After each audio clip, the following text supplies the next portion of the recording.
Hola, bienvenidos al curso de Procesos Seguros. Mi nombre es Norma Castillo y el día de hoy vamos a aprender un poco más acerca de estos procesos para el área operativa de atención a aeronaves. Primero es importante conocer qué es un proceso seguro. Un proceso seguro van a ser aquellas instrucciones de seguridad que se encargan y tienen como finalidad describir de manera concisa la manera correcta en que un trabajador o grupo de trabajadores deben realizar sus tareas correspondientes en el área en que se encuentran, ¿no? Esto es para prevenir algún tipo de incidente o accidente que pudiera ocurrir. Es por ello que el personal debe estar consciente de la actividad que se encuentra realizando. Ahora, estos procesos seguros van a girar en torno a todas las acciones que nosotros podamos realizar en los diferentes servicios que brindamos. Así tenemos, por ejemplo, el de limpieza de cabina, el de la estiva y desestiva de equipajes, los servicios, por ejemplo, que se realizan con los carros de aguas residuales o carros de baño, que también se les conoce, o las recargas con agua potable, con estos carros de agua. Asimismo, el empuje y remolque de aeronaves, y también está inmerso aquí el mantenimiento de nuestros equipos motorizados. Para ello es súper importante recordar que los equipos de protección personal van a ser nuestros aliados en la tarea. Tenemos equipos de protección personal que deben utilizarse acorde a la exposición de riesgos, es decir, si por ejemplo tengo el riesgo de que mis pies se lastimen, entonces tendré que tener un equipo de protección que me cubra los pies. Si por ejemplo tengo el riesgo de que alguna sustancia me pueda salpicar a la vista, tengo que contar con mis lentes de seguridad. O si tengo como un riesgo la exposición a un ambiente ruidoso, tengo que utilizar mis protectores auditivos. Entonces, estos riesgos van a ser propios de cada actividad, ¿no? En calidad y cantidad de vida, de acuerdo a los lineamientos técnicos proporcionados por estándares y procedimientos en la operación. Los EPP son de uso personal y van a cumplir con requisitos o estándares nacionales o internacionales relativos a su finalidad o para que cumplan con el objetivo. Todos los EPP que se encuentren en mal estado, por ejemplo, si mi orejera o si mi protector auditivo se encuentra roto o demasiado ya sucio por algún tipo de contaminación, tengo que reportarlo para que me lo cambien de manera inmediata, ya que estos tienen que estar al 100% estables para el uso correspondiente. Asimismo, un EPP deja de cumplir su función cuando no cumple la función de seguridad para lo que fue diseñado. ¿Qué quiere decir? Si, por ejemplo, nosotros tenemos un zapato de seguridad, pero ese zapato de seguridad por el uso ya se encuentra desgastado a nivel de la suela, ya no me va a ofrecer un nivel de protección. Si, por ejemplo, se encuentra desgastado a nivel de la parte superior, la punta de acero que lo cubre, tampoco me va a brindar un nivel de protección o puede estar roto inclusive, entonces esto me va a generar otros peligros. Entonces digamos, lo recomendable es que ustedes cuando observen ese tipo de daño puedan acudir para hacer el cambio de su equipo de protección personal. Como equipos de protección personal tenemos protectores auditivos, como son los que vemos aquí en la figura, ¿no? La figura número 1. Tenemos guantes de cuero, como vemos aquí, tenemos botas puntas de acero, chalecos reflectivos, el gorro con tapanuca y también como parte de un implemento de seguridad tenemos el bloqueador solar, debido a que nuestras actividades en su mayoría son en lugares con exposición digamos a radiación solar, ¿no? Entonces es muy importante. Estos son algunos de los equipos de protección personal, no son todos, puesto que existen otros puestos de trabajo como por ejemplo los que realizan labores de carros de baño, ¿no? Que tienen otros EPPs adicionales a esto, ¿no? Una careta, un respirador de doble filtro, etc. O como el personal de limpieza de cabina, ¿no? Que utilizan otros EPPs como el caso de guantes, desechables, puesto que su labor requiere hacer la limpieza de una aeronave. Es importante también tener en cuenta que todos los EPPs, todos nuestros procesos seguros como tal, se hacen en cumplimiento de las normas del aeropuerto. Es así que tenemos que el personal deberá hacer uso de sus equipos de protección personal, EPPs, entregados por la empresa de acuerdo a las áreas de trabajo y a sus funciones que realice. Por ejemplo, el personal que realice o desempeñe funciones en el counter o en la zona de check-in o en la parte del aeropuerto, digamos que no hay ruido, no necesito utilizar protectores auditivos en esta zona.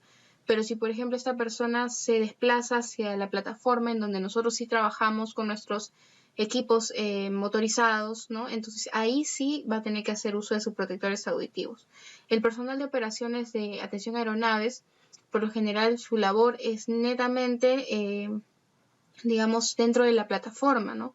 Si bien es cierto, hay compañeros que realizan otro tipo de funciones que, por ejemplo, trasladan el equipaje justo en esa zona que les comentaba, que es la zona de check-in, donde los pasajeros van a registrar sus maletas que van a ir en la bodega. Hay compañeros de operaciones de rampa o de atención a aeronaves que también laboran ahí. Entonces, en esa zona ellos no van a hacer uso de su protector auditivo, ¿no? Porque no están expuestos al ruido. Entonces, no es necesario. Siempre que estemos expuestos a un nivel de ruido, tenemos que utilizar nuestros protectores auditivos, ¿no? Recordando que la audición es, digamos, uno de nuestros sentidos que una vez que se daña ya no se recupera. Entonces, sí tenemos que tener muy presente el uso adecuado de estos protectores auditivos, ¿no? Y también leer las instrucciones que vienen en el empaque, ¿no? El empaque te va a decir también cómo debes utilizarlos, ¿no? Que, digamos, tiene que haber un sello de tal manera que uno pueda percibir que el ruido no ingresa desde fuera. Eso es muy importante también. Asimismo, hay otras normas en el aeropuerto, como por ejemplo que está prohibido fumar en la plataforma. Debemos de hacer uso del uniforme de la empresa completo con todos los implementos de seguridad, portar nuestra identificación visible correspondiente, no dentro del chaleco, no esto en el bolsillo, ¿no? Tiene que estar mediante el listón o la pita que tenemos adosada a la parte del cuello, ¿no? Y a una altura visible para poder ser identificados con facilidad.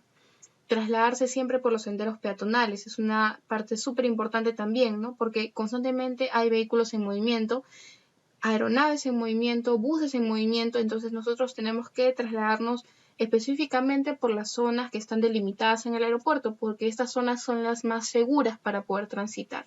Si vamos por cualquier otra parte, además de incumplir con las normas del aeropuerto, vamos a estar en peligro de sufrir, por ejemplo, el atropello por parte de un vehículo.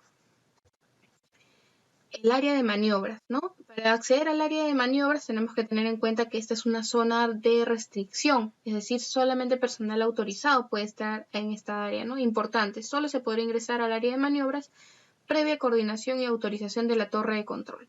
Entonces, esta zona de maniobras justamente se denomina así porque ya no es una zona en donde cualquier peatón puede transitar, ¿no? Existen digamos, elementos del trabajo personal o trabajadores que sí pueden acceder a esta zona porque, por ejemplo, pueden estar guiando el tránsito de una aeronave, ¿no? Por ejemplo, las personas que hacen función de aleros o punta de ala, ¿no? Que ellos caminan conjuntamente con la aeronave para poder guiar al piloto y de tal manera de que él pueda ver que está transitando en un lugar seguro, el piloto, ¿no? Y con la aeronave, evidentemente. Entonces, no todas las personas debemos acceder a estas zonas que son de restricción, puesto que estas zonas representan otros peligros y tienen otros riesgos asociados, ¿no? Entonces es muy importante que conozcamos también esto. Recomendaciones para movimiento de aeronaves, peatones y equipos, ¿no? Recordar el desenganchar la barra de tiro, sostenerla desde el asa que tiene esta barra y alejar los pies de la argolla, ¿no? La argolla es la que podemos ver aquí, y la barra de tiro es todo este elemento, y aquí está el asa, ¿sí? Y en el caso particular de la barra de remolque de aviones, que esta es una barra de remolque como tal, ¿no? Tenemos que tener en cuenta que las llantas de la barra estén firmes al piso, ¿no? Como estas son las llantas de la barra que podemos ver aquí, que estén firmes al piso, de lo contrario la barra podría caer bruscamente y lastimar los pies de un trabajador, ¿no? Entonces tenemos que tener muy en cuenta eso cuando estemos trabajando con estas barras de remolque. Lesiones y daños personales o a las personas, aeronaves, equipos e infraestructura. Esto es también muy importante porque es lo que puede pasar en situaciones no controladas, ¿no? Por ejemplo, que se realice un daño a una aeronave, que la carga se caiga de esa manera o se la dé, como podemos ver aquí. Si aquí hubiera una persona, esta persona puede resultar lastimada o hasta sufrir daños súper graves por encontrarse en un lugar de peligro, ¿no? ¿Cuánto puede pesar esto? Entonces es muy importante estar atentos. Ese tipo de daños, aquí también en una faja, no debemos por ningún motivo colocar nuestras manos en las zonas en donde esta faja está en movimiento, puesto que pudiéramos sufrir algún tipo de lesión a nivel de nuestra piel. Equipos para darle seguridad a una aeronave. Es súper importante que conozcamos que cuando la aeronave está en tierra depende de nosotros. Entonces también es muy importante conocer qué equipos le van a brindar protección. Así tenemos los tachos de FOD que los brinda, por ejemplo, el aeropuerto y que están distribuidos en las diferentes zonas del recinto. Conos, ¿no? Como los que ubicamos aquí, delante, por ejemplo, de la nariz del avión, ¿no? Entre otras partes que también está señalizado. Las calzas, que también las vemos por aquí.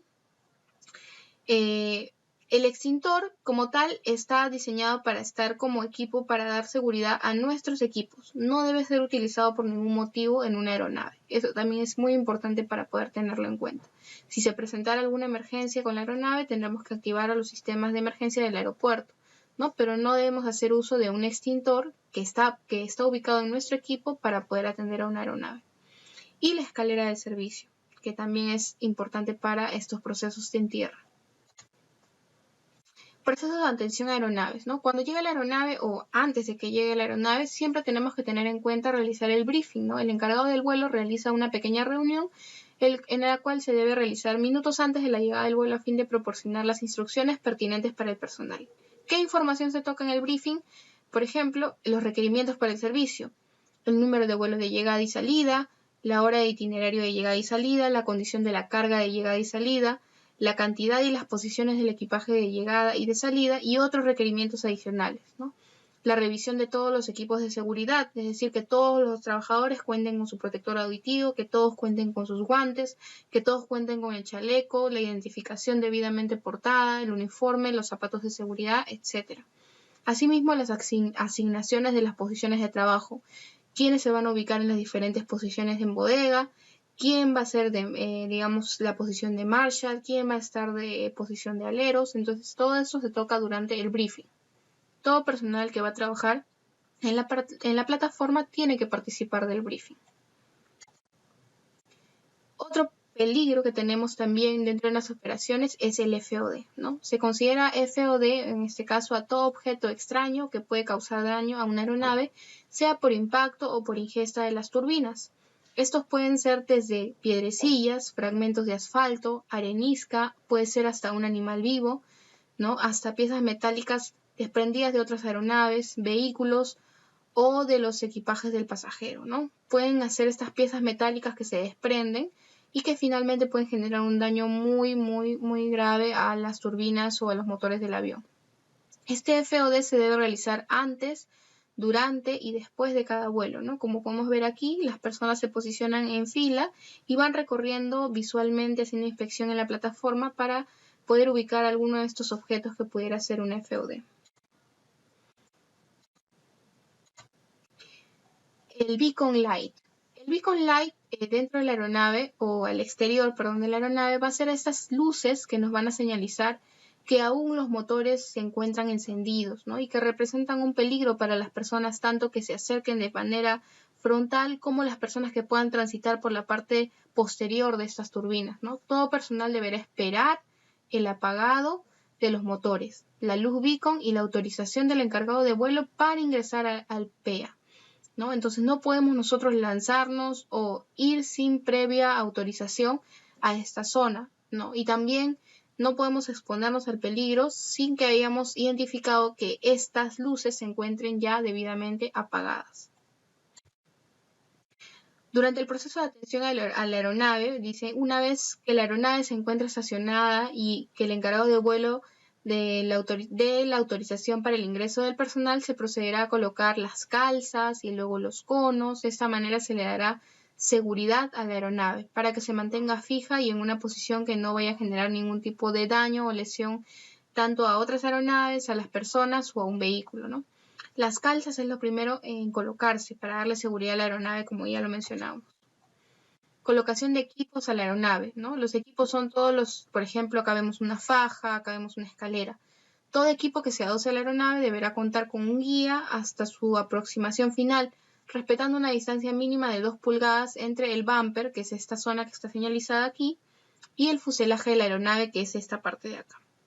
Siempre debemos mantener un espacio mínimo de 2 pulgadas de cualquier equipo que nosotros vayamos a adosar a una aeronave. Aquí vemos el guía y la persona que está conduciendo. Se procederá también para el proceso de descarga de equipaje y o carga para su traslado a la zona de llegada de equipaje si los pasajeros pueden recoger su equipaje y la carga a la zona de transferencia con la documentación necesaria para el envío a los almacenes. Maniobra de la carga. Cuando se vaya a estibar el equipaje dentro de la bodega, se deberá respetar la distancia de las 2 pulgadas con el techo de la bodega, ¿no? Como podemos ver aquí, debe haber un mínimo de 2 pulgadas. Esto con el fin de no tapar los sensores de humo e incendio que se encuentran dentro de estas, ¿no? En las bodegas están equipadas con esos sensores que si nosotros no respetamos esta distancia, lamentablemente no van a poder servir o ser de utilidad en caso de que se presentara un incendio. No revisar el interior de los compartimentos de carga e informar si presenta algún daño en las paredes, techo o piso de este espacio, ¿no? También es muy importante eso. Antes de nosotros hacer la estiba, tenemos que verificar cómo es la condición del espacio en la bodega. Si es que hay algún daño relacionado, tenemos que reportarlo de manera inmediata a nuestro superior inmediato, a nuestro jefe inmediato. ¿Qué más? Normas al atender los vuelos, ¿no? Active y utilice las barandas de seguridad de la faja transportadora para subir y bajar a los compartimentos de carga de la aeronave. Por ejemplo, esto que vemos aquí es incorrecto. Nunca debemos de subir, nunca debemos de bajar por una faja que esté sin la baranda activada. ¿Por qué? Porque nos podríamos caer y al caernos podríamos sufrir diferentes lesiones. Entonces, para poder evitar o prevenir este riesgo de caída, tenemos que activar esas barandas. Como dice acá, el personal no deberá caminar sobre la faja transportadora cuando esté en movimiento. También tenemos otro peligro aquí. Si la faja está en constante movimiento, nosotros por ningún motivo debemos de caminar sobre ella. Tenemos que esperar a que esté completamente detenida para poder bajar con la baranda activada. Para las aeronaves, por ejemplo, como las Boeing 737 y Embraer, no se activará la baranda, pues estas aeronaves son de ala baja, ¿no? Dependiendo de las condiciones, vamos a poder activar o no activar las barandas. Prevención de riesgos en zonas del aeropuerto. Nunca camine entre los tractores. Esto también es una condición que está totalmente prohibida. Carretas portaequipaje y o dolis que estén enganchados. Nunca se pare o camine entre un dolly y la plataforma de un cargo loader. Y no utilice sus manos sin protección. En este caso, nunca debemos utilizar nuestras manos si no tenemos guantes.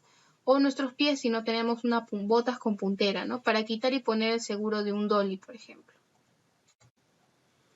Recuerde no caminar debajo de la aeronave en las zonas de ventilación y las antenas, ¿no? Las antenas son pequeñas protuberancias que, digamos, en la aeronave que nos pudieran generar un daño, como por ejemplo la ruptura o el corte en la cabeza. Respetar los conos de seguridad instalados debajo de la aeronave, ¿no? Como estos conos que están colocados en estas posiciones. Nunca debe transitar con un equipo debajo de la aeronave, eso está totalmente prohibido, ya que podría dañar algún componente importante del fuselaje. Así como hemos visto la parte de los peligros que existen en la plataforma para la aeronave, para las personas, también es importante conocer cuáles son las señales de seguridad. La señalización de seguridad y salud en el trabajo es una señalización que está referida a un objeto o actividad o situación determinada.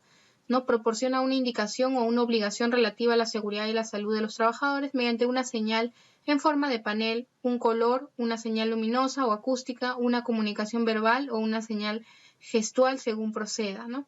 Aquí tenemos, por ejemplo, en color rojo, toda la señalización en relación a los peligros o a los riesgos de incendio, ¿no? Por ejemplo, la señalización de un extintor, de una manguera contra incendios, el prohibido fumar, todas estas son señalizaciones que están reguladas por una norma técnica peruana. En color amarillo vamos a encontrar todas las que están relacionadas a los riesgos eléctricos, de radiación, de baja temperatura.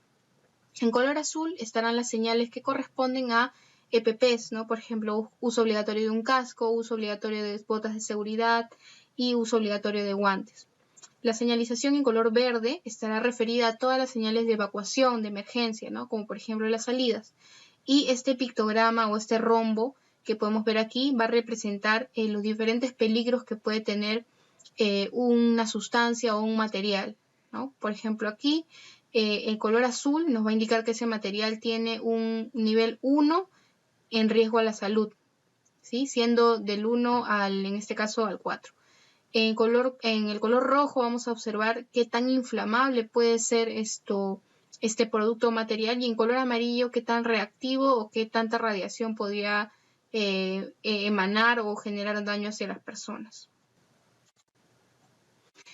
También es importante conocer qué es el mapa de riesgo y el mapa de evacuación, ¿no? El mapa de riesgo va a ser un mapa que nos va a mostrar en los diferentes lugares de trabajo cuáles son los diferentes peligros y riesgos, ¿no? Por ejemplo, podemos tener riesgos de exposición, digamos, de riesgo eléctrico, podemos tener riesgos de exposición a ruido, ¿no? En las diferentes zonas. Entonces, este mapa, digamos, que está publicado, nos va a permitir conocer cuáles son los riesgos cuando nosotros entramos a una zona de trabajo nueva. Asimismo, también tenemos el mapa de evacuación.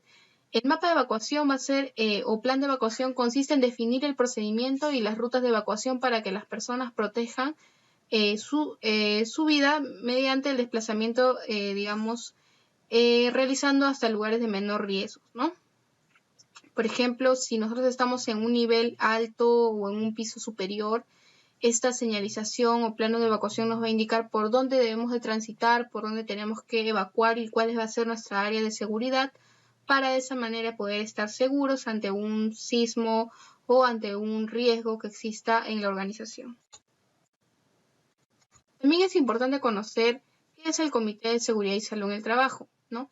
El Comité de Seguridad y Salud en el Trabajo es un órgano bipartito, ¿no? ¿Qué quiere decir? Que está compuesto por dos partes, una parte de, digamos, de los trabajadores y otra parte del empleador, ¿no? Y paritario, ¿qué quiere decir paritario? Que va a estar compuesta, por ejemplo, si el comité fuera de 12 personas, 6 personas tienen que ser de la parte trabajadora y 6 personas tienen que ser de la parte empleadora.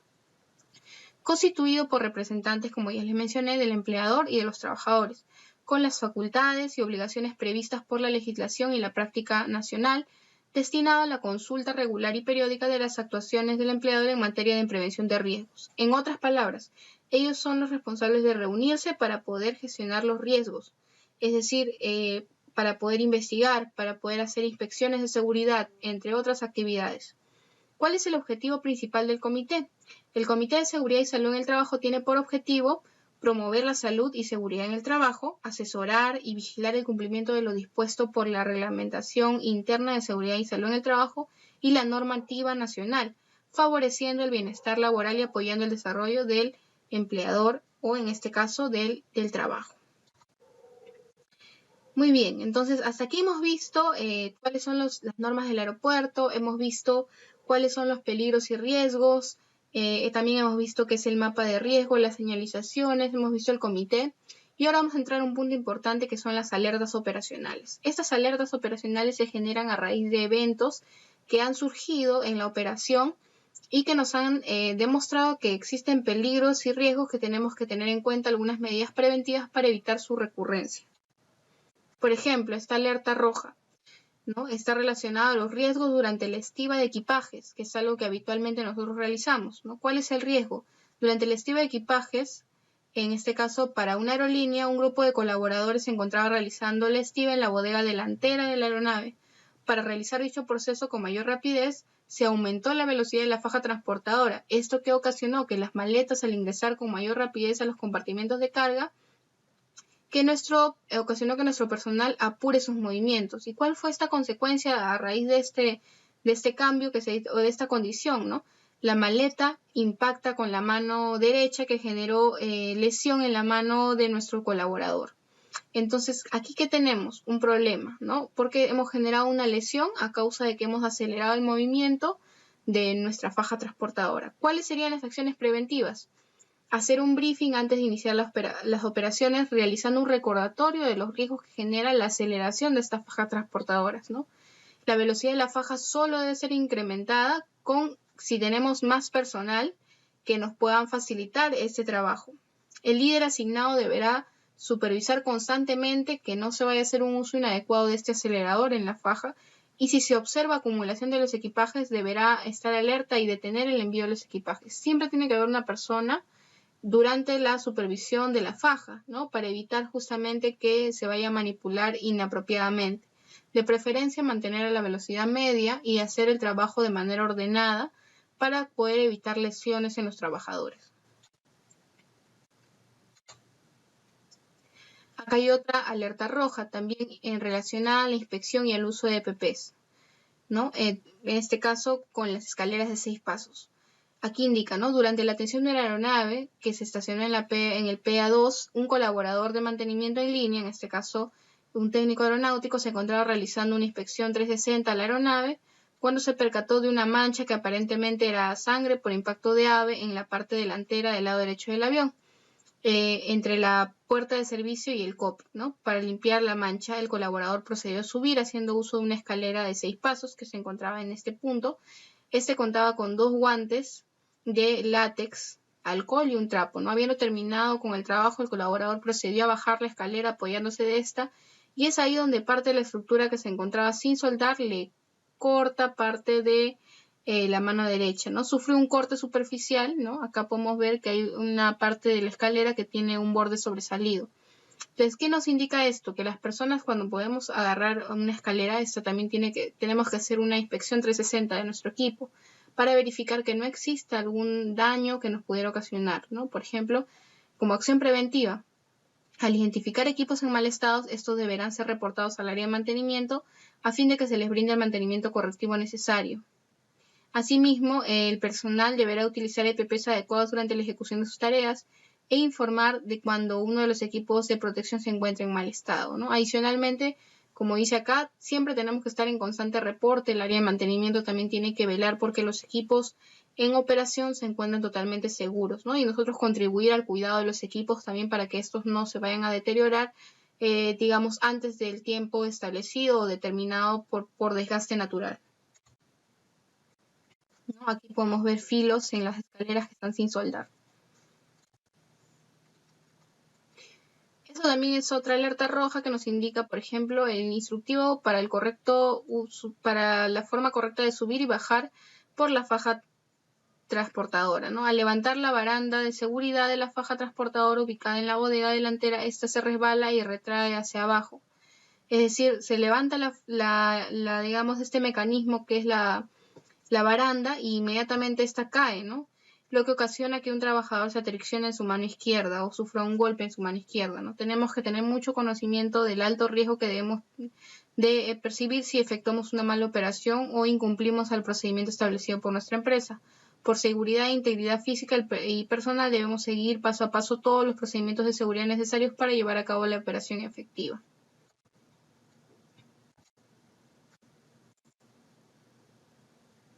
Aquí también tenemos otra alerta roja, ¿no? ¿Qué sucedió? Durante el servicio de una aeronave, en un Airbus 330, el personal asignado al bulk de la aeronave manipuló una carreta de equipajes entre la escalera motorizada y el cargo loader, ¿no? Como podemos ver, aquí está la carreta y aquí está, digamos, el cargo loader a esta zona y aquí está la escalera motorizada, ¿no? Sujetando desde la argolla, algo que está totalmente mal. Nunca debemos sujetar de la argolla, ¿no? Porque acá podemos sufrir una lesión, un daño. Y tenemos que utilizar esta asa que se encuentra aquí. Ocasiona que su mano derecha quede atriccionada entre la argolla y la estructura de la escalera motorizada, la cual se encontraba adosada a la aeronave. Este evento tuvo como consecuencia, digamos, un corte parcial del dedo pulgar derecho del colaborador, ¿no? Aquí podemos ver cómo la persona está haciendo justamente el traslado de la carreta.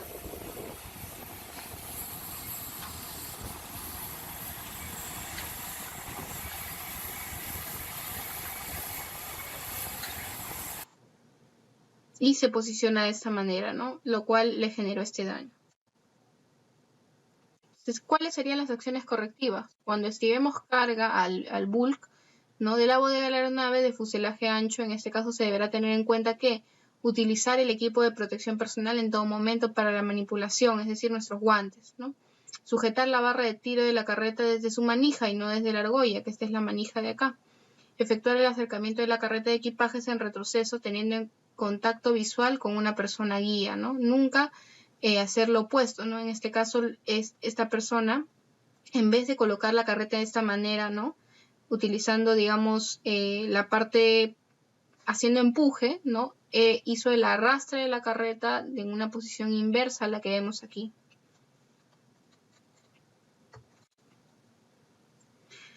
Otro punto importante, otro accidente, ¿no? Por ejemplo, aquí un operador del tractor al realizar una inspección 360 luego de abrir el capó del tractor para revisar el nivel de refrigerante, no verificó que los seguros laterales estén correctamente puestos, ¿no? Este es un tractor, esta es la parte, digamos, del capot que tiene, y acá hay unos seguros, ¿no? Entonces, esos seguros quedaron abiertos. En este caso, mientras ingresaba una aeronave 319 al PA4, y justamente este tractor se ubicaba en esta zona, el producto del jet blast o de la expulsión del chorro del motor ocasionó que este capot se levante, ¿no? Lo que generó que la persona sufriera un golpe a nivel de su ceja y que evidentemente le generara un daño, ¿no? Entonces, ¿cómo debemos hacer la correcta inspección 360 a nuestros equipos? Tenemos que verificar que las luces estén, si están las luces inoperativas, tenemos que verificarlo también, la circulina, el extintor, las calzas y portacalzas, el sistema de frenos, ¿no? Los neumáticos, la señalética del panel de control, los niveles de combustible, las abolladuras, el sistema hidráulico, la tapa del tanque de combustible, los estribos, las escaleras, el FOD. Entonces, dentro de todos estos también tenemos que fijarnos en el tractor, ¿no? El hitch y el pin de enganche, el nivel de líquido de freno, el seguro del balón de GLP, el seguro de capó de motor, la fuga de aceite por las ruedas, las condiciones de selector de gas. Y bueno, por aquí también tenemos otras alertas verdes que hemos generado a lo largo de estas operaciones, ¿no? Por ejemplo, para el correcto enganche y manipulación de los equipos debemos recordar el uso de los equipos de protección personal, que es de manera obligatoria, ¿no? Siendo motivo de sanción si no hacemos uso de estos equipos.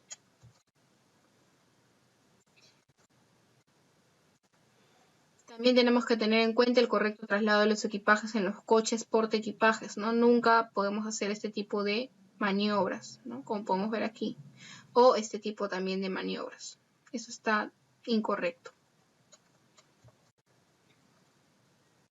Es muy importante utilizar en todo momento tus equipos de protección personal al trasladar los equipajes en los coches portaequipajes hasta la altura del pecho como referencia, ya que podrían generar caídas y daños en los equipajes y las personas al momento de trasladarlos.